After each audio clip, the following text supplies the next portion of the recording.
But let's hop right into the third battle.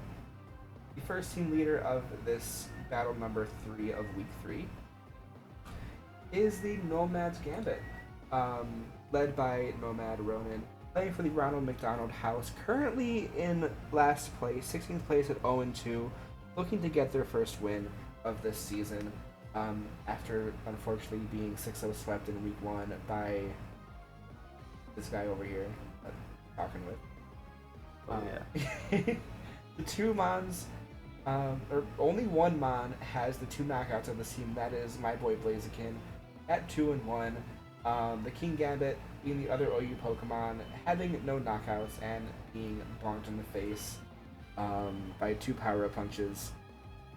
So the UU Monsters team being the Lucario and the Chestnut. Lucario hasn't made an appearance yet, but Chestnut is currently 0-1.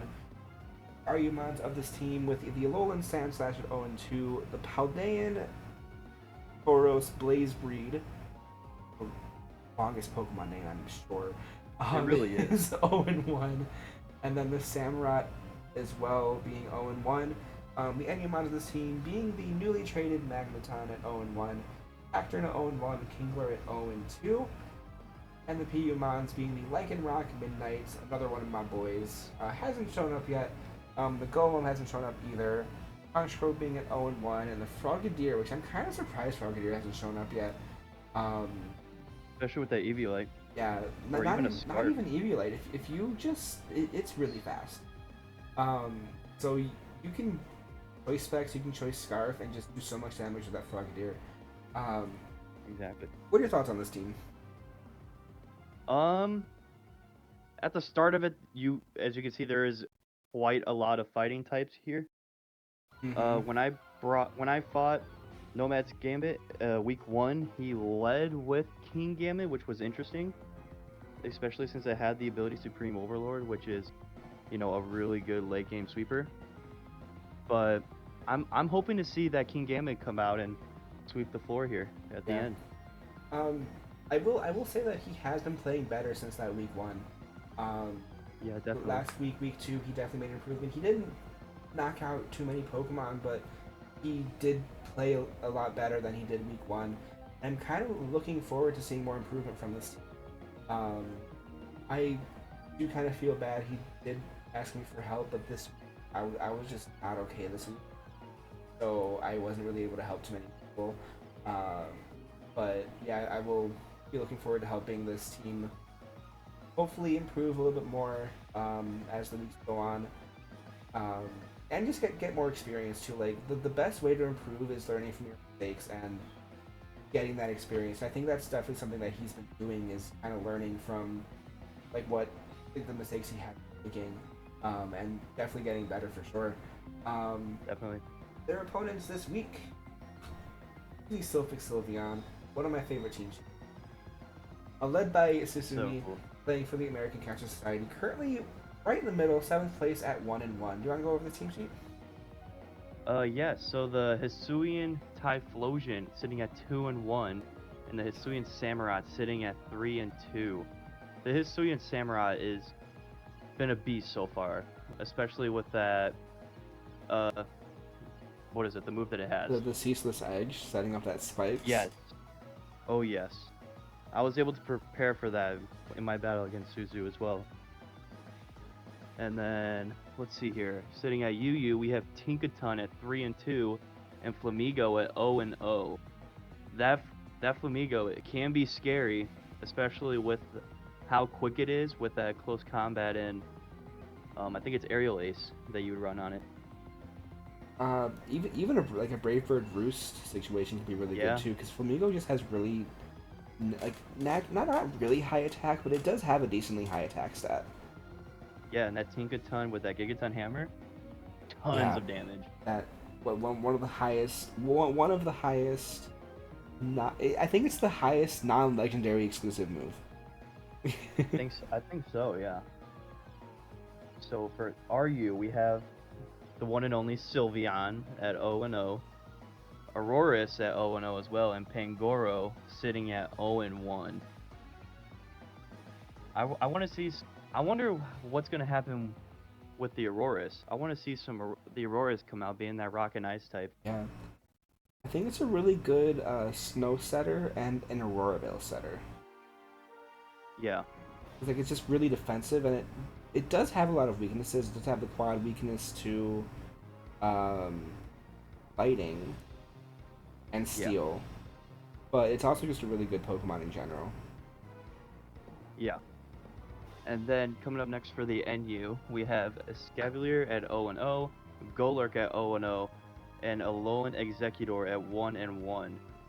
This Golurk, being that Ghost Ground type with the Iron Fist ability, and it gets a bunch of punching moves, so it can be a strong mon and a good Stealth Rock setter. And not only that, but it also gets no guard too if needed. So like if you want to turn it into a more just straight up attacker, it's not going to miss any moves with no guard. Definitely. Of course, you are at risk to get hit by any move as well, but a no guard Golurk is just scary.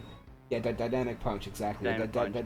Dynamic punch, no guard with the guaranteed confusion is insane. It really is. And then coming up next for PU, we have Indeedee, the female, and then Meganium, Stunfisk, and Flareon. I love this Indeedee pick here. It is such a great mon. I think Indeedee is one of the more like again kind of like with Gourgeist. It's kind of just under the radar more. It really is. But it has so much potential. Like I know because I both ran the female last year and I drafted the male Indeedee this year. It has just so much potential that I'm not going to go into because I use it.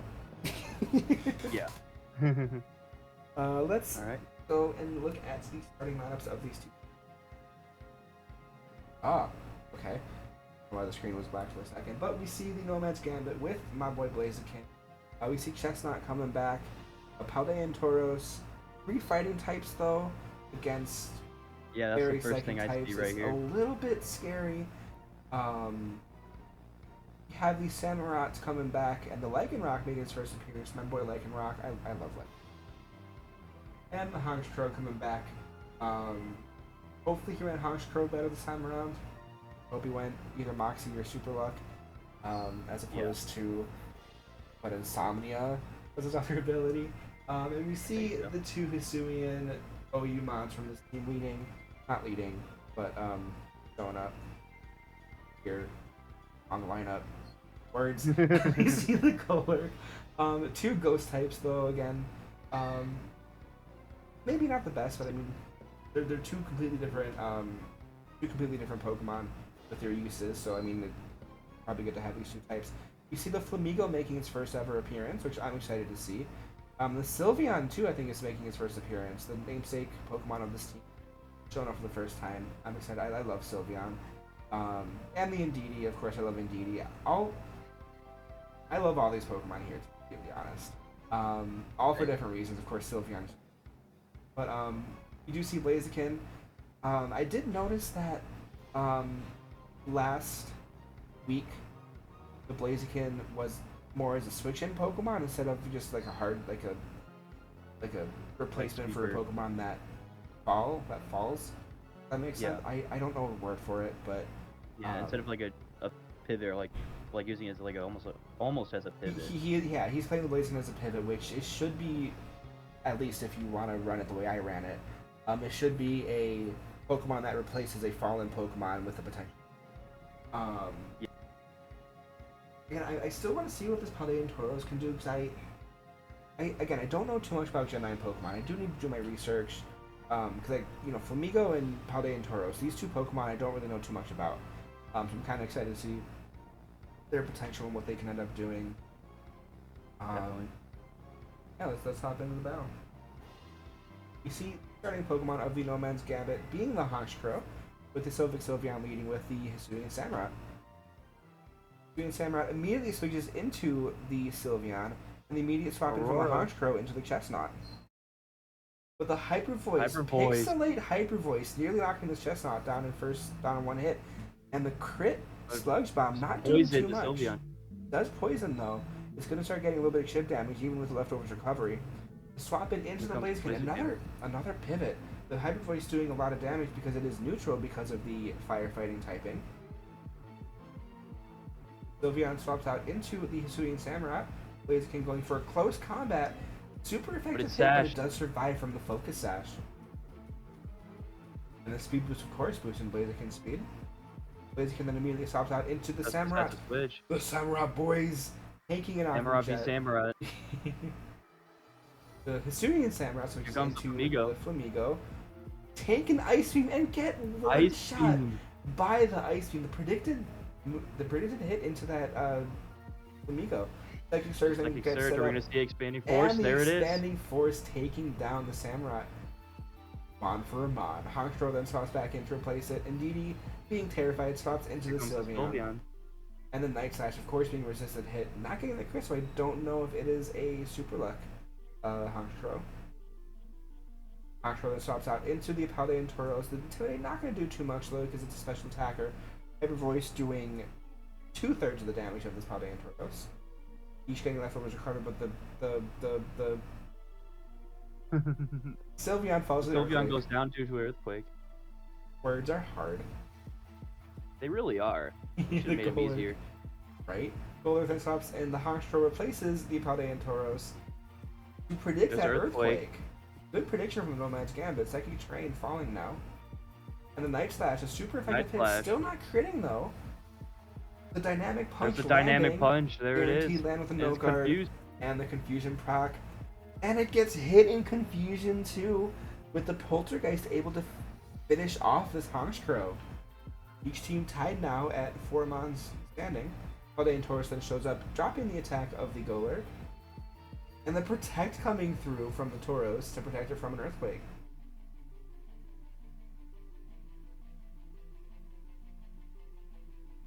Tries to get the It double goes- Protect though, but Fails it the double fails, protect. knocking down the Paldean Tauros. Lycanroc then shows up to replace the Tauros. The Psychic Fangs critting and taking down the Crit. Golurk. Each team left at 3 Pokemon. Samurott then shows up again, and the Aqua Jet does a little That more than half. Survives. Lycanroc going in, but it doesn't It's do any immune. damage. I'm guessing a choice banded Lycanroc. Aqua Jet then comes through again, not doing too much damage, but the Rocky Helmet takes down the Hisuian Samurott. The Here comes DD DD. comes back We're in. gonna see Expanding Force here. Oh, the Mystical Fire this Fire. time around. Takes down the Chestnut, and the Blaziken then comes back in. Yep. Back down to 2 and 2. DD swapping out into the Hisuian Typhlosion to predict the Combat, of close course, combat. Immune. Versus Does Speed get Boost the coming through. boost. Swaps out into the Lycanroc. And the extra sensory on the Psychic Train being a boosted hit, taking down the Lycanroc, leaving just this Blaziken. And the Blaziken got the Blaziken cannot outspeed. It falls. Typhlosion taking down the Blaziken, leaving the Sylphic Sylveon as the winners of this battle. Yeah, this was a very exciting battle. A lot of good plays from Nomad's Gambit this time. Unfortunately, unable to get the win, but knocking down 4 of Susu's Pokemon. Or the Sylphic Sylveon's Pokemon, I'm sorry. Yep, that Hisuian Typhlosion is so quick. Yeah, it's such a fast mon and really strong too. And I didn't even know it got extra sensory. So having that Psychic type move to combo with that Psychic Surge is just fantastic.